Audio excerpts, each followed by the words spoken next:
కావాల్సిన flood relief material కానీ, లేకపోతే అక్కడ వాటర్ మధ్యలో ఇరుక్కుపోయిన వ్యక్తుల్ని రెస్క్యూ చేయడం కోసము సెంట్రల్ గవర్నమెంట్ నుంచి, స్టేట్ గవర్నమెంట్ నుంచి కోఆర్డినేట్ చేసుకొని సివిల్ ఏవియేషన్ మినిస్టర్ గారు రామ్మోహన్ నాయుడు గారు అక్కడ ఢిల్లీ లెవెల్లో, ఇక్కడ స్టేట్ లెవెల్లో చీఫ్ మినిస్టర్ గారు కోఆర్డినేట్ చేసి ఎన్డీఆర్ఎఫ్ ఫ్లైట్ని రప్పించారు. మార్నింగ్ 6:30కి ఫ్లైట్ ల్యాండ్ అవ్వడం జరిగింది. అలాగే ఇక్కడ నుంచి మనకు rescue operations and flood relief material కూడా, వాటరు, బిస్కెట్ ప్యాకెట్స్, మిల్క్ ఇలాంటివి ఇక్కడ నుంచి పంపించడం జరుగుతుంది. ఒక నేవీ హెలికాప్టర్ ఒకటి ఇక్కడ నుంచి ఆపరేట్ అవుతూ ఉంది. ఆల్రెడీ ఒకసారి ఇక్కడ నుంచి మెటీరియల్ తీసుకెళ్ళి డ్రాప్ చేసి వచ్చి మళ్ళీ రెండో ట్రిప్ ఇప్పుడు వెళ్ళింది. ఇది కాకుండా ఇంకా 4 హెలికాప్టర్లు కూడా వస్తాయి.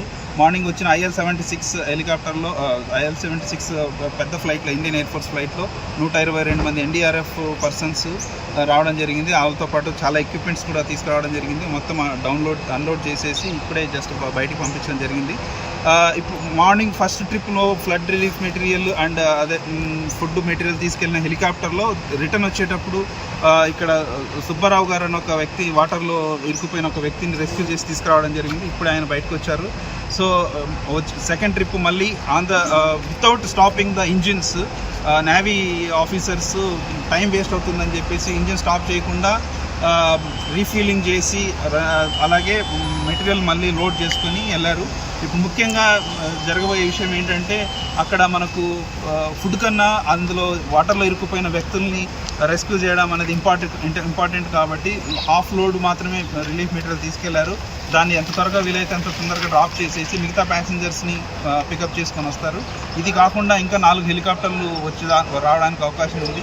సో మన విజయవాడ ఎయిర్పోర్ట్ నుంచి మొత్తం వాళ్ళకు కావాల్సిన ఎటువంటి సహకారం, ఎటువంటి టైం వేస్ట్ చేయకుండా అన్ని సహకారాలు అందిస్తూ మా ఆపరేషన్స్ మేనేజరు, మా ఆపరేషన్స్ పర్సన్స్ అందరూ చాలా ఎఫిషియెంట్గా పనిచేస్తూ ఫ్లడ్ రిలీఫ్ చేయడానికి, మా వంతు సహకారం అందించడానికి మేము కృషి చేస్తాం.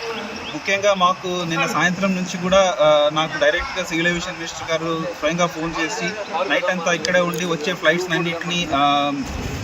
ఫ్లైట్ని అకామిడేట్ చేసి వాళ్ళకి కావాల్సిన సదుపాయాలు కలిగించమని చెప్పారు. అందుకే రాత్రి అంతా మా సిబ్బందితో పాటు మేమంతా ఇక్కడే ఉన్నాము. నైట్ వచ్చిన ఫ్లైట్స్కి వాళ్ళకు మెటీరియల్ లోడ్ చేయడానికి, అన్లోడ్ చేయడానికి మెటీరియల్ కూడా స్వయంగా మా స్టాఫ్ స్వయంగా లోడ్ చేయడం కూడా జరిగింది. మా స్టాఫ్ అందరూ సహకరిస్తున్నారు, పోలీసు వాళ్ళు సహకరిస్తున్నారు, గ్రౌండ్ స్టాఫ్ సహకరిస్తున్నారు. అలాగే ఇక్కడున్న ప్రతి ఒక్కరు కూడా rescue operations and relief operations చాలా సమృద్ధిగా, కరెక్ట్గా జరగడానికి అందరూ హెల్ప్ చేస్తున్నారు.